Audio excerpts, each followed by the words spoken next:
It's wonderful to see you all again. I've got an extraordinary tale to tell you today.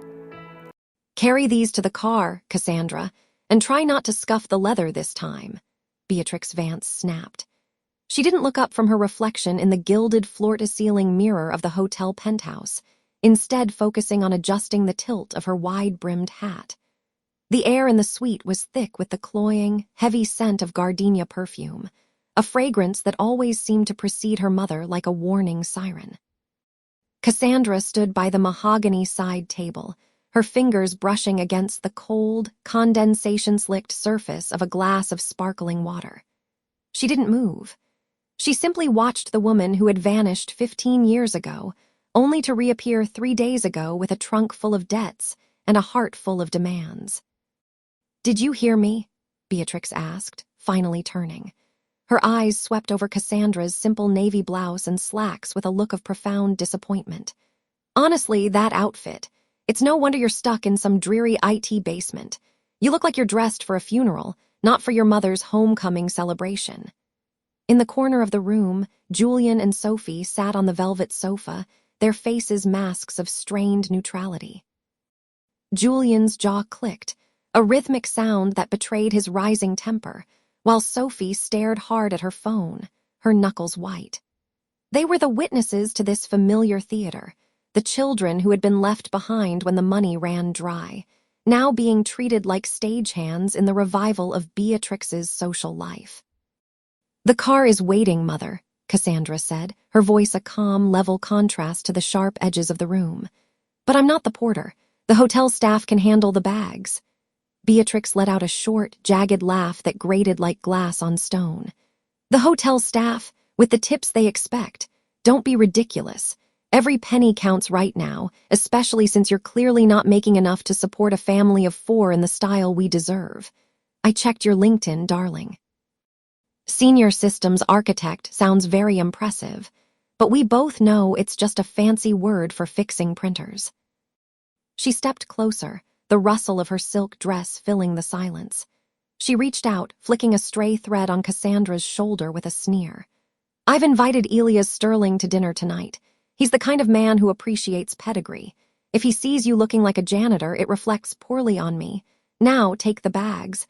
It's the least you can do after I spent years of my life raising you." The lie was so audacious it almost felt physical, raising them. Cassandra remembered the nights she had spent boiling pasta for her siblings while Beatrix was in Monte Carlo. She remembered the day the bank took the house, and the way their mother had already been gone for a week, leaving nothing but a scent of gardenias and a pile of maxed-out credit cards. Cassandra felt a familiar vibration in her pocket. She reached in, her thumb grazing the sleek, encrypted device that linked her to a world Beatrix couldn't even imagine. She pulled it out and glanced at the screen. A message from Marcus Thorne was waiting. "Acquisition of Sterling Heights Group finalized at 2:00 p.m. The deed is in the digital vault. You are the sole owner of the property, boss." A small, dangerous spark lit up in Cassandra's chest. She looked up at the opulent chandelier, then back at the woman who was currently complaining about the thread count of the hotel's robes. Beatrix had no idea she was currently standing in a room owned by the daughter she was belittling. "I think you should be careful how you speak to the people in this building," Cassandra said softly. Beatrix rolled her eyes, turning back to the mirror to apply a fresh layer of blood-red lipstick. "Oh, please, it's a hotel, Cassandra. I'm a guest. They work for me. And as my daughter, so do you. Now bags move." She grabbed a yellow post-it note from the desk, scribbled something hastily, and slapped it onto Cassandra's forearm. It was a list: dry cleaning, manicure appointment, new stockings, silk, not that synthetic trash. "That's your schedule for the afternoon," Beatrix said, her tone dismissive. "Don't be late. I have a reputation to rebuild, and I won't have you dragging me down with your mediocrity." She swept past her daughter, heading toward the balcony to survey the city she intended to conquer once again. She didn't notice the way Julian and Sophie stood up, their eyes fixed on Cassandra, waiting for the signal. Cassandra looked down at the yellow square of paper stuck to her skin. She peeled it off slowly, her movements deliberate. She didn't tear it. She didn't throw it away. Instead, she folded it into a small, sharp triangle and tucked it into her pocket, right next to the device that held the power to dismantle her mother's world with a single keystroke. The sleeping lion wasn't just awake, it was hungry. "Julian, Sophie," Cassandra said, her voice cutting through the heavy floral air. "Let's go. We have a lot of work to do before dinner." "What about the bags?" Sophie asked, her eyes darting toward the mountain of luggage. Cassandra looked at the bags, then at the back of her mother's head. A cold, serene smile touched her lips. "Leave them. They aren't going anywhere, and neither is she." As they walked toward the door, Cassandra's phone buzzed again. It was Marcus.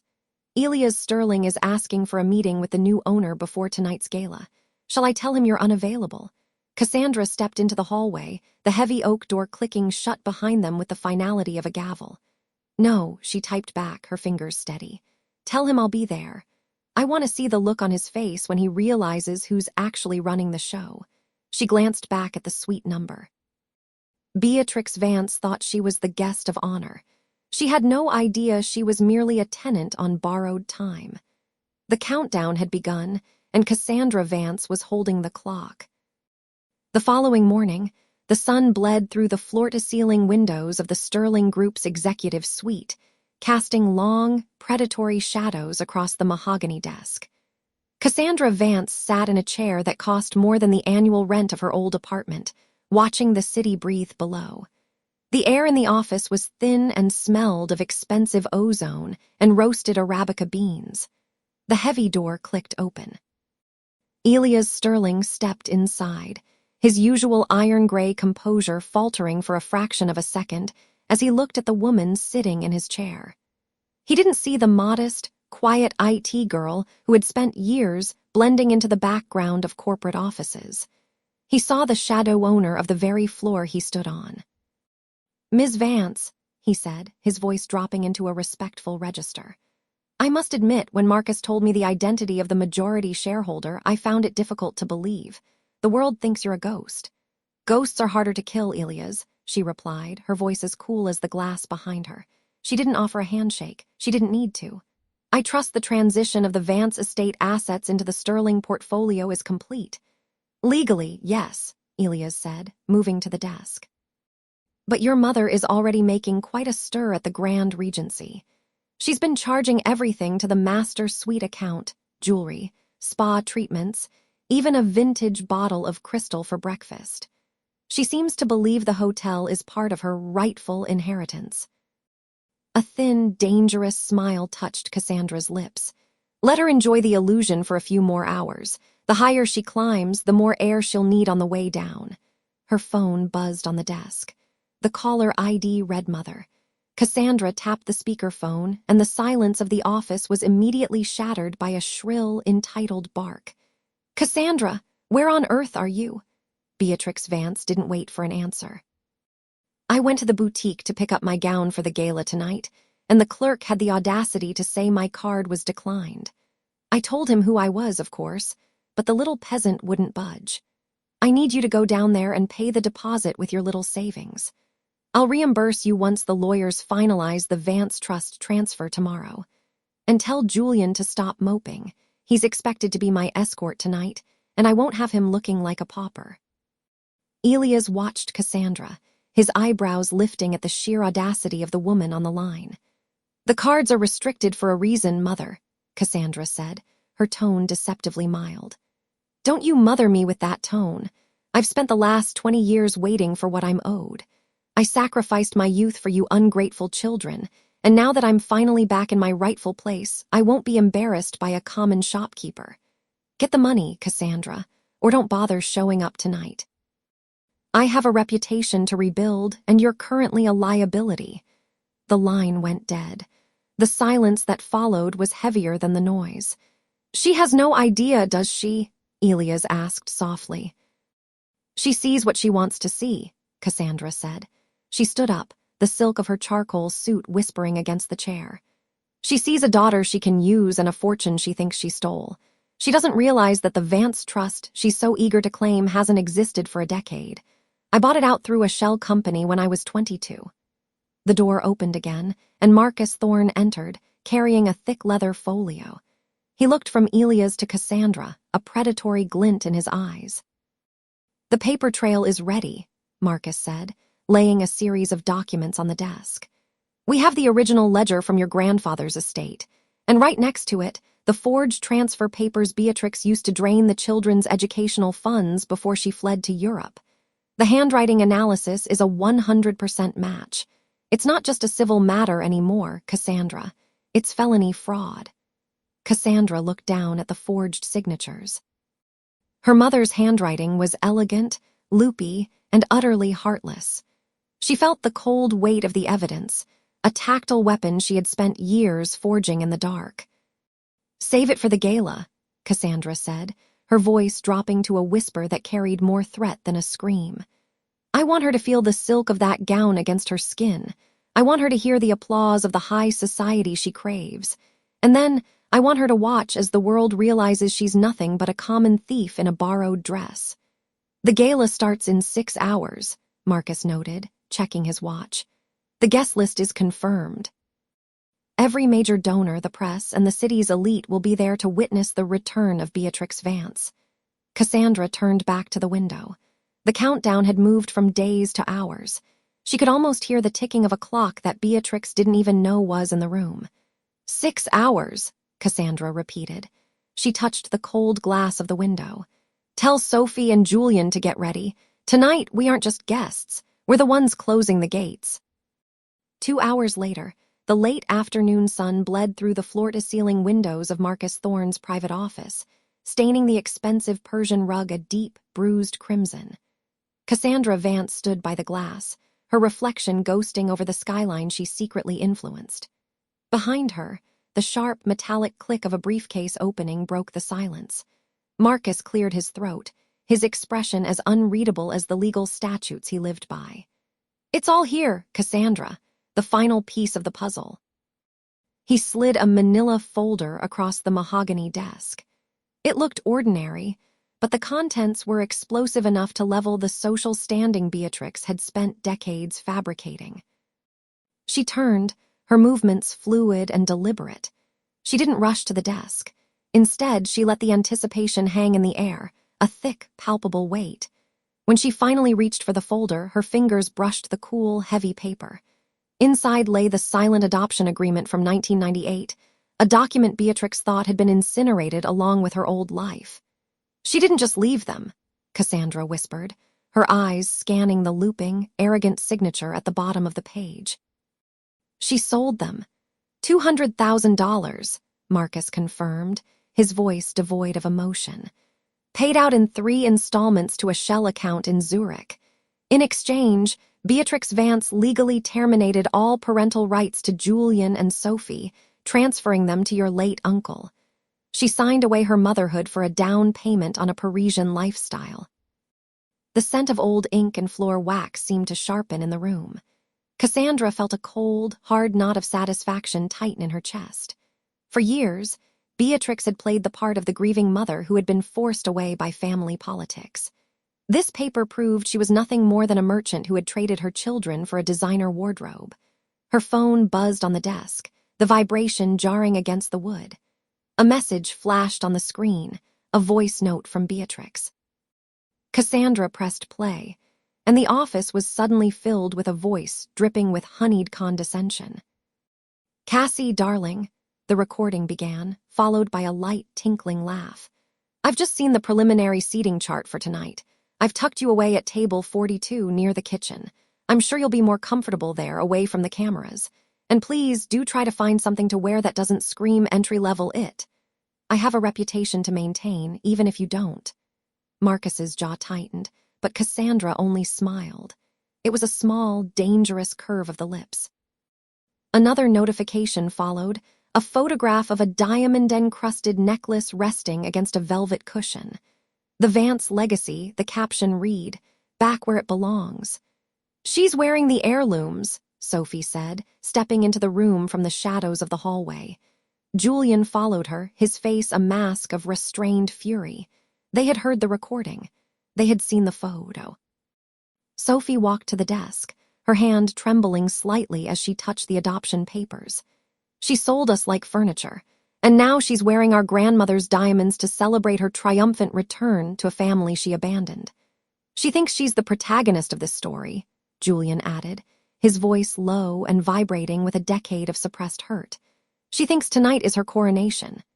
Cassandra picked up the thick, gold-foiled gala invitation sitting on the corner of the desk. The cardstock was heavy, the edges sharp enough to draw blood. She felt the embossed letters of the name under her thumb. It was a beautiful lie, printed on the finest paper money could buy. "Let her have her moment," Cassandra said, her voice dropping to a level that made Marcus look up from his files. "Let her stand in the center of that ballroom. Let her feel the weight of those diamonds and the heat of the spotlight. The higher she climbs, the more air she'll need when I cut the oxygen." Marcus checked his watch. "The press is already gathering at the entrance. Elias Sterling has confirmed his attendance. He's bringing the venture capital board with him. They're expecting a grand announcement from the matriarch of the Vance estate. The only announcement they'll be getting is a fraud alert," Cassandra replied. She tucked the folder into her slim leather portfolio. The silent adoption papers were more than just evidence. They were the guillotine. She turned to the two young people standing before her. "Are you ready? Once we walk through those doors, there's no turning back. The world will know exactly who she is." Julian straightened his tie, his eyes catching the light. "I've been ready for 20 years.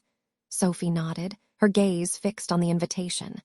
"I want to see the look on her face when she realizes the poor relative she mocked actually owns the floor she's standing on." Cassandra walked toward the door, the sound of her heels echoing like a countdown against the hardwood. The sun had finally dipped below the horizon, leaving the city in a cold, electric blue. 3 hours, she murmured, checking the time. 3 hours until the clock strikes midnight for Beatrix. As they headed for the elevator, Cassandra felt the weight of the portfolio against her side. It was a heavy, satisfying burden. Her antagonist was currently in a penthouse suite, surrounded by makeup artists and sycophants, painting on a face for a crowd that was about to witness her public undoing. The elevator doors slid shut with a soft, final hiss. The descent had begun. The afternoon sun hit the glass facade of the Vance Global Tower, casting long, predatory shadows across the executive suite. It was less than 24 hours until the anniversary gala, and the building hummed with the frantic energy of a hive about to be smoked out. Cassandra Vance sat in her small, windowless office in the IT sublevel, the rhythmic clicking of her keyboard the only sound in the cramped space. To the rest of the world, she was a ghost in the machine, a necessary but invisible cog in the corporate engine she secretly owned. The door swung open with a violent thud, the scent of heavy, cloying jasmine flooding the room before the intruder even spoke. Beatrix Vance stepped inside, her designer heels clicking sharply against the linoleum like a countdown. She looked around the small office with a curled lip, her expression one of pure, unadulterated disgust as she adjusted the silk scarf at her throat. "It's stifling in here," she snapped, waving a manicured hand as if to clear the very air her daughter-in-law breathed. "How you people function in these little boxes is beyond me. It smells of dust and failure."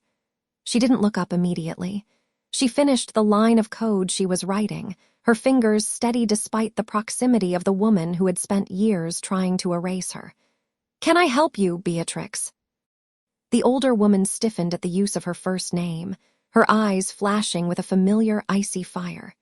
"That's Mrs. Vance to you. And yes, you can help. My keynote presentation is lagging on the cloud server. I need it synced to the ballroom system immediately. I won't have my big moment ruined by your technical incompetence." She tossed a slim, gold-plated tablet onto the desk, the heavy device sliding across the surface and nearly knocking over a lukewarm cup of coffee.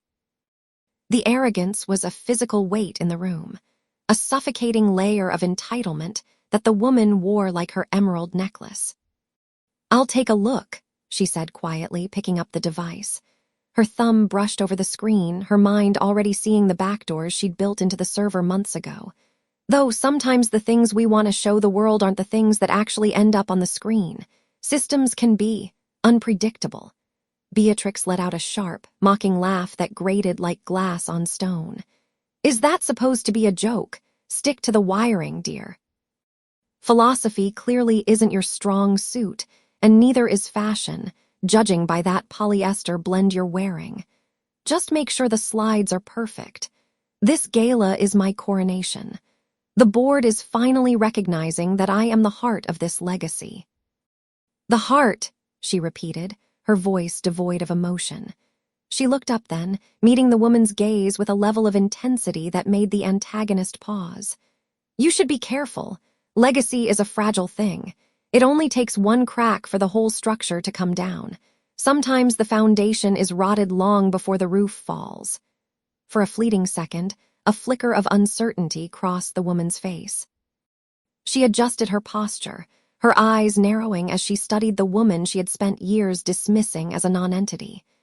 There was a new stillness in the room, a cold, predatory confidence radiating from behind the desk that didn't fit the poor relative narrative she had constructed. "Are you threatening me?" she asked, her voice dropping to a dangerous whisper. "I'm giving you a warning," she replied, her tone almost conversational. "The higher you climb, the harder the floor feels when you hit it. You might want to double-check your notes. Sometimes the truth has a way of inserting itself where it's least expected." Beatrix scoffed, the moment of doubt vanishing beneath a fresh wave of ego. "You're delusional. You're a glorified repair technician who shares a last name by some unfortunate accident of birth. Tomorrow night, I'll be standing on that stage while you're down here, making sure the lights stay on. Don't forget your place, Cassandra. You're a servant here, nothing more." She turned on her heel and marched out, the door swinging shut with a final, echoing bang. She waited until the sound of the heels faded into the distance. Reaching into her desk drawer, she pulled out a small, matte black drive. It felt cold against her palm, a heavy digital guillotine. The phone on her desk buzzed. A message from Marcus Thorne appeared on the encrypted screen. The legal injunctions are signed and sealed. Elias Sterling is confirmed for the front row. The trap is set. She stood up and walked to the small mirror hanging on the back of the door. She didn't see the tired IT worker the other woman saw. She saw the architect of a coming storm. The countdown had reached its final hours. Tomorrow, the ghost would step out of the machine, and the coronation would become a public reckoning. She turned off the lights, leaving the office in total darkness, the single green light of the server blinking like a steady, beating heart. The evening of the Emerald Gala arrived with the heavy, humid scent of gardenias and the predatory hum of high society ambition. The grand ballroom of the Sterling Plaza was a cavern of obsidian and gold, illuminated by a dozen crystal chandeliers that cast a fractured, shivering light over the crowd. It was a room designed to make the powerful feel immortal and the uninvited feel like dust. Beatrix Vance stood at the center of the gilded circle, the undisputed sun of this artificial solar system. She wore a gown of shimmering malachite silk that clung to her like a second skin, but the true centerpiece was the necklace resting against her collarbone. The Vance emeralds, a set of stones that had belonged to the family for 3 generations, glowed with a deep, malevolent fire. She tilted her head back, laughing at a joke made by a fawning developer, her hand casually brushing the stolen jewels. She looked every bit the queen mother of the tech elite, a woman who had successfully buried her past under a mountain of stolen prestige. "It's about branding, Lydia," she said, her voice carrying easily over the soft trill of the string quartet. She turned to Lydia Hunt, who was watching her with a mix of envy and calculation. "You can't expect the world to respect you if you don't look like you own it. That's the problem with the lower tiers. They lack the discipline for true elegance. They're content with being functional." She took a sip of vintage champagne, her eyes scanning the room for Elias Sterling. She needed the venture capitalists' public blessing to cement the merger, a move that would finally erase the last of the Vance debts and leave her children with nothing but the bill. Across the room, Julian and Sophie stood near the arched balcony doors. They were a study in restrained fury. Julian, in a perfectly tailored charcoal suit, looked less like an engineer and more like a soldier waiting for the order to fire. Beside him, Sophie's eyes were like flint, her hands steady as she held a glass of sparkling water. They didn't speak. They didn't need to. They simply watched the woman who had abandoned them, waiting for the clock to strike. The air in the ballroom suddenly shifted. It wasn't a loud noise, but a ripple of silence that started at the heavy oak doors and washed toward the center of the room. Cassandra entered the ballroom not as the invisible IT worker with the tired eyes, but as a phantom of pure, cold grace. She wore a gown of midnight velvet so dark it seemed to swallow the chandelier light. Her hair was swept up, exposing the sharp, regal lines of a face that Beatrix had tried for decades to forget. She didn't hurry. She moved with the deliberate, agonizing patience of a hunter who knew the trap was already sprung. The rhythmic, sharp click of her heels on the polished obsidian floor was the only sound in her wake. To the socialites, she was a mystery, a new player with an old soul. But to the three people standing near the balcony, she was the architect of their salvation. Beatrix froze, her champagne glass pausing halfway to her lips. The color didn't leave her face all at once. It drained slowly, starting from her forehead and pooling in the hollows of her throat. She stared at the woman approaching her, her mind screaming that this was impossible. The girl she had stepped on, the woman she had dismissed as a servant only 24 hours ago, was gone. In her place stood a titan. "You!" Beatrix hissed, the word barely audible over the sudden roar of her own pulse. She stepped forward, her heels catching on the hem of her gown. "What is this? This is a private event. Security!" She looked around frantically, but the guards didn't move.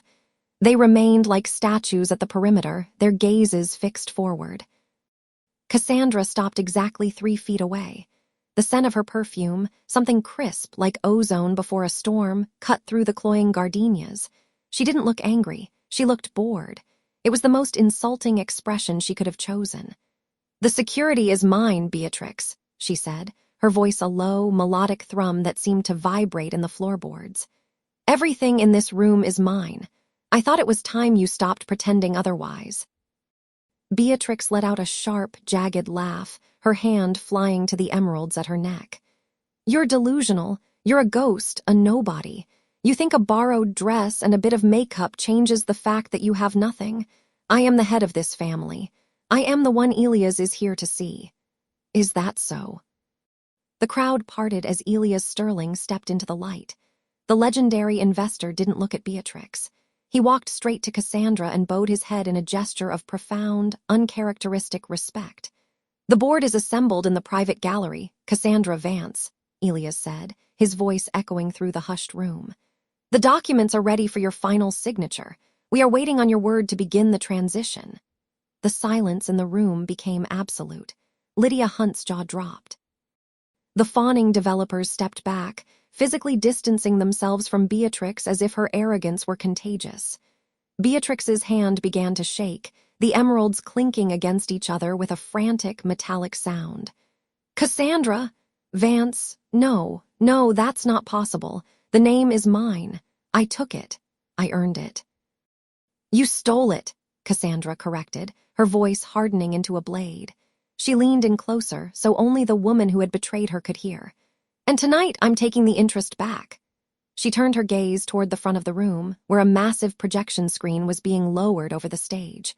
Marcus Thorne stood by the control console, his fingers hovering over a tablet. He caught Cassandra's eye and gave a single, sharp nod. The countdown had reached 0. "Ladies and gentlemen," Elias Sterling announced, gesturing toward the stage. "Before we begin the festivities, our majority shareholder has a brief presentation regarding the future of the Vance legacy." The lights in the ballroom began to dim, leaving Beatrix standing in a single, dying pool of light. She looked small. For the first time in her life, she looked exactly like the person she was, a thief caught in the act. Cassandra didn't look back as she walked toward the stage. She felt the weight of the matte black drive in her clutch, a digital guillotine ready to fall. The room was a powder keg of anticipation. The witnesses were in their seats, and the woman who had thought herself a queen was about to watch her empire burn in high definition. She stepped onto the dais, the glow of the screen reflecting in her eyes. "Let's begin," she whispered. Cassandra didn't blink as the first image flickered onto the massive screen behind her. The hum of the projector was a low, predatory growl in the sudden, suffocating silence of the ballroom. The cloying scent of 1,000 imported lilies seemed to thicken, trapping the air in the lungs of the 300 guests. Below the dais, Beatrix Vance sat in the front row, her chin tilted at an arrogant angle, a smug, practiced smile fixed on her face. She likely expected a tribute, a montage of her charitable contributions, or a digital coronation that would solidify her place at the top of the city's social ladder. The screen didn't show a gala highlight reel. Instead, a scanned document appeared, the official seal of the Vance estate looking jagged and harsh in high definition. It was the original, untampered with will, followed immediately by a series of offshore bank transfers dated the very week of the patriarch's passing. The silence in the room shifted from expectant to lethal. Beatrix's smile didn't just fade, it disintegrated. Her skin, perfectly contoured and glowing under the chandeliers moments ago, turned a sickly, translucent gray, making her expensive makeup look like a cracked mask. Her eyes widened until the whites showed all the way around the pupils, fixed on the screen in a stare of pure, unadulterated terror.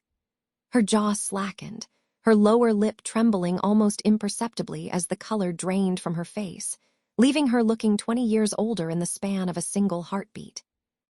She tried to swallow, her throat working convulsively against the tight collar of her designer gown, but her mouth was clearly bone dry. Her hand, still clutching a crystal flute of vintage champagne, began to shake so violently that the liquid slopped over the rim, staining her ivory silk gloves in a dark, spreading bloom of failure. She looked like a marble statue caught in the middle of a structural collapse, frozen in the exact moment of her undoing. Julian Vance stood at the edge of the VIP section, his arms crossed over his chest. He didn't look at the screen. He looked only at the woman who had birthed and then abandoned him, his expression a mask of cold, earned vindication. Beside him, Sophie Vance watched her mother with a sharp, clinical detachment, her eyes reflecting the glowing evidence with a terrifying lack of pity. Elias Sterling, the man Beatrix had spent months trying to impress, leaned back in his chair, his eyes narrowing as he compared the fraudulent signatures on the screen to the woman trembling beside him. The respect in his gaze didn't just vanish, it curdled. A prominent socialite in the second row let out a sharp, audible gasp, her hand flying to her throat as she whispered something to her husband, while Marcus Thorne stepped into the peripheral light of the stage, a stack of legal injunctions already visible in his hand. "You spent years telling the world I was an outsider," Cassandra said, her voice amplified and steady, cutting through the rising, frantic murmurs of the crowd. She didn't shout. She didn't have to. The quiet precision of her words was far more damaging. "You told everyone who would listen that I was a charity case, a girl who didn't belong in the Vance lineage, let alone this room." She looked down from the dais, her gaze locking onto the trembling woman below. The power in the room had shifted so violently that the air felt charged with static. "You were right about one thing, Beatrix. I don't belong here. I don't belong in a family built on theft and abandoned children."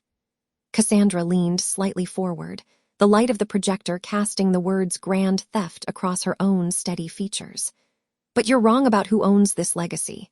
I didn't just inherit the Vance name. I bought the debt you used to hide your fraud. I bought the holding company that owns this building. And as of 10 minutes ago, I bought the very roof over your head." The room was so quiet that the sound of Beatrix's champagne glass finally slipping from her nerveless fingers and shattering against the marble floor sounded like a gunshot. Cassandra didn't wait for a response. She didn't stay to watch the frantic scrambling of the socialites or the arrival of the authorities Marcus had waiting in the wings. She turned, her heels clicking a rhythmic, final beat against the stage, and walked toward the exit. She had delivered the truth. Now she would let the fire she'd started finish the job. Behind her, the first of the security teams stepped into the light, moving toward the front row. The silence in the grand ballroom was a physical weight, heavier than the crystal chandeliers overhead. Beatrix stood frozen on the stage, her hand still hovering in the air where her champagne glass had been seconds before. The sharp, metallic scent of the dying projector bulb hung in the air, mingling with the floral notes of spilled vintage bubbly that was currently soaking into the priceless Persian rug. "This is a fabrication," Beatrix finally hissed, her voice cracking like dry parchment. She looked out at the sea of faces, the elite of the city, the people she had spent 20 years courting, deceiving, and looking down upon. Cassandra is a disturbed girl. She's always had a vivid imagination. These documents, they're digital forgeries. Security, why are you standing there? Remove her. But the security team didn't move toward the exit where Cassandra had disappeared. Instead, 2 men in dark suits stepped onto the stage, flanking the podium. Marcus Thorne followed them, his leather briefcase clicking open with a sound as final as a gavel. He didn't look at the crowd. His focus was entirely on the woman crumbling before him. "The digital records were just the beginning, Beatrix," Marcus said, his voice calm and resonant, carrying to the very back of the hall. He pulled a thick, blue-bound ledger from his bag, the physical evidence of decades of redirected family funds. "We have the original signatures. We have the offshore routing numbers you thought were erased when the bank merged 5 years ago. And most importantly, we have the sworn testimony of the auditors you tried to bribe." The mask didn't just slip, it disintegrated. Beatrix's skin, usually a masterpiece of expensive serums and expertly applied porcelain foundation, turned a sickly mottled gray. Her eyes, once sharp with predatory calculation, darted frantically like trapped birds behind a cage of mascara-clumped lashes. Her mouth hung open, the lower lip trembling with a rhythmic, pathetic twitch that betrayed the absolute collapse of her composure. The regal posture she had cultivated over decades vanished, her shoulders slumping as if the very air in the ballroom had gained the weight of lead, pinning her against the mahogany podium she no longer owned. "You can't do this," she whimpered, her entitlement flaring up one last time like the dying embers of a fire. "I am a Vance. This house, this legacy, it belongs to me by right of blood." "Actually," a new voice cut through the murmurs. Elias Sterling stepped forward from the front row, his presence commanding immediate, deferential silence. The legendary venture capitalist adjusted his cufflinks, his expression one of profound disappointment. "I've spent the last hour reviewing the transfer of debt Cassandra initiated. She didn't just buy the building, Beatrix. She bought the Vance name. Legally, you are a stranger to this estate. And as a primary investor in your charitable foundation, I'll be calling for a full forensic audit of those accounts by morning." The abrasive sound of silk rubbing against silk filled the room as the crowd shifted. It was a collective, physical withdrawal. Lydia Hunt, who had been laughing at Beatrix's jokes only 20 minutes prior, took a deliberate step backward, pulling her skirt away as if the woman on stage were contagious. The board members followed suit, their faces hardening into masks of corporate self-preservation. "Julian, Sophie," Beatrix turned toward her children, her voice rising to a frantic, shrill pitch. Tell them she's lying. I'm your mother. You can't let them do this to me." Julian stepped forward, his face a mask of cold, engineered precision. He looked at the woman who had abandoned him in a nursery for a chance at a social title, and for the first time in his life, he felt nothing but a distant, clinical pity. "Our mother died a long time ago, Beatrix. You're just the woman who's been living in her house." Sophie didn't even speak. She simply raised her phone, the screen glowing with a live feed of the headlines already hitting the social registries. The scandal was trending. The Queen of the Vance legacy was being dismantled in real time, and the world was watching. "The locks are being changed as we speak," Marcus Thorne said, snapping his briefcase shut. The sound echoed like a gunshot in the cavernous room. "Your personal items have been moved to a storage unit in the industrial district. You have 5 minutes to leave the premises before the police arrive to escort you out for trespassing. I suggest you move quickly. The press is already at the gates." Beatrix looked around the room, searching for a single friendly eye, a single ally she hadn't stepped on to reach the top. She found only cold stares and the reflective lenses of a dozen smartphones recording her ruin. The biting cold of the air conditioning suddenly felt like a tomb. She tried to maintain a shred of dignity, reaching for her designer wrap, but her hands shook so violently she dropped it. No one moved to help her. She began to stumble down the stairs of the stage, her high heels clicking unevenly on the marble. The crowd parted for her, not out of respect, but to avoid being touched by the debris of her life. As she reached the heavy oak doors of the ballroom, she saw Cassandra standing in the shadows of the foyer, her silhouette framed by the moonlight. Cassandra didn't say a word. She didn't need to. She simply watched as the woman who had stolen her childhood was led toward the service entrance by 2 grim-faced security guards. As the heavy doors finally swung shut, sealing Beatrix out of the world she had built on lies, a single notification chimed on every phone in the room. It was a final, public filing. The Vance estate was being liquidated, and every cent was being donated to the very orphanages Beatrix had spent years pretending to support. The reckoning was complete, but as Cassandra turned toward the quiet gardens, she knew the fire she'd started was only beginning to burn the old world down. 6 months had passed since the night the heavy oak doors of the ballroom had slammed shut, effectively sealing the tomb of Beatrix's social existence. The Vance estate no longer smelled of the suffocating, artificial lilies that had once heralded the woman's arrival. Instead, the air in the high-ceilinged study was filled with the scent of old parchment, beeswax, and the crisp, clean fragrance of the jasmine blooming in the restored gardens outside. Cassandra sat at the mahogany desk that had once belonged to her father, her fingers tracing the intricate grain of the wood. She wasn't a guest here anymore, nor was she a ghost haunting the hallways of her own childhood. She was the owner, the architect of a new legacy that had finally purged the rot from its foundations. Across the city, in a district where the streetlights hummed with a flickering, sickly yellow buzz, Beatrix stared at a cracked laminate countertop. The air in her one-bedroom walk-up was thick with the smell of scorched coffee and the sharp, chemical tang of cheap floor cleaner. It was a sensory assault she had spent a lifetime fleeing, yet here it was, clinging to her skin. Her hands, which had once known only the weight of champagne flutes and designer silk, were now dry and red. She looked down at her reflection in a tarnished toaster, barely recognizing the woman staring back. The arrogance that had once defined her features had been replaced by a frantic, hollowed-out desperation. A sharp knock at her door made her jump. It wasn't a suitor or a socialite. It was the building manager, a man who didn't care about her former titles or the prestige of the Vance name. "Rent's due tomorrow, Vance," he barked through the thin wood. "No more extensions. I don't care who you think you used to be." Beatrix flinched, her nails digging into her palms. She reached for her phone, intending to call one of the many friends who had once filled her ballroom, only to remember that her contact list was a graveyard of blocked numbers and disconnected lines. Even the enablers who had toasted to her health 6 months ago had vanished the moment the liquidation papers were filed. She was a social leper, a cautionary tale whispered over brunch in the circles she no longer walked. Back at the estate, Marcus Thorne stood by the floor-to-ceiling windows, his silhouette sharp against the morning light.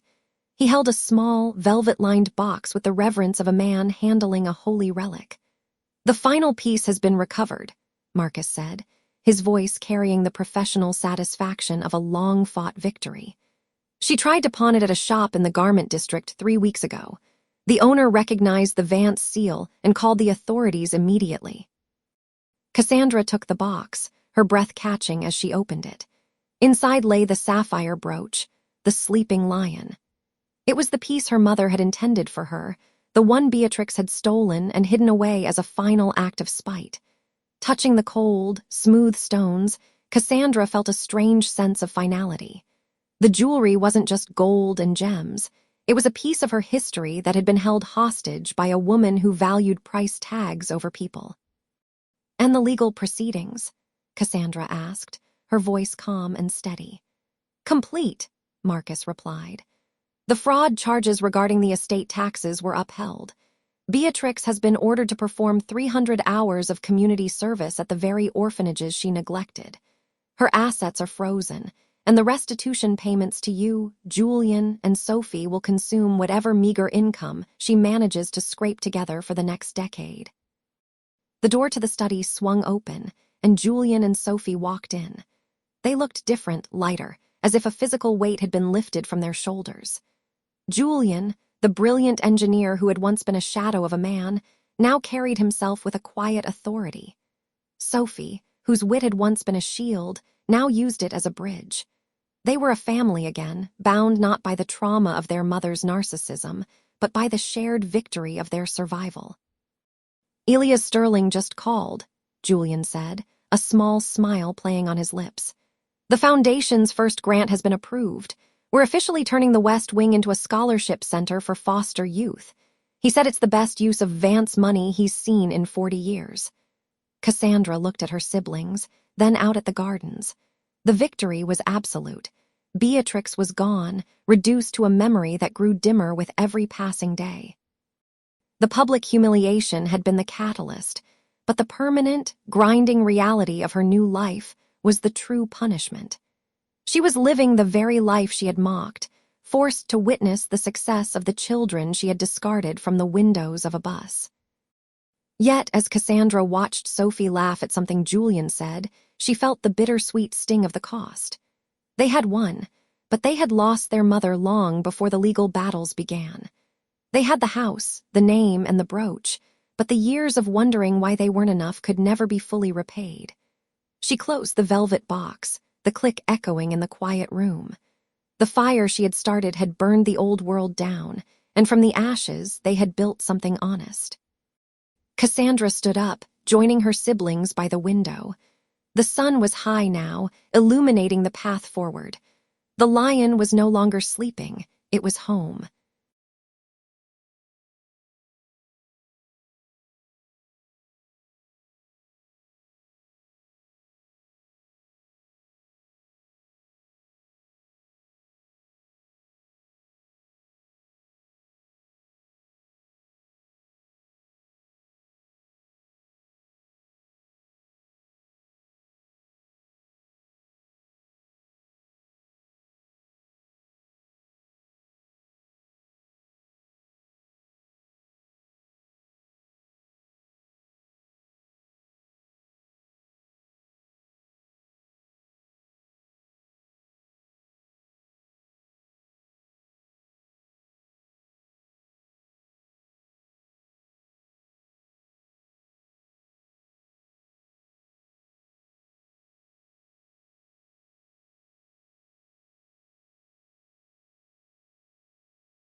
I hope you enjoyed this wild story. Don't forget to subscribe for more.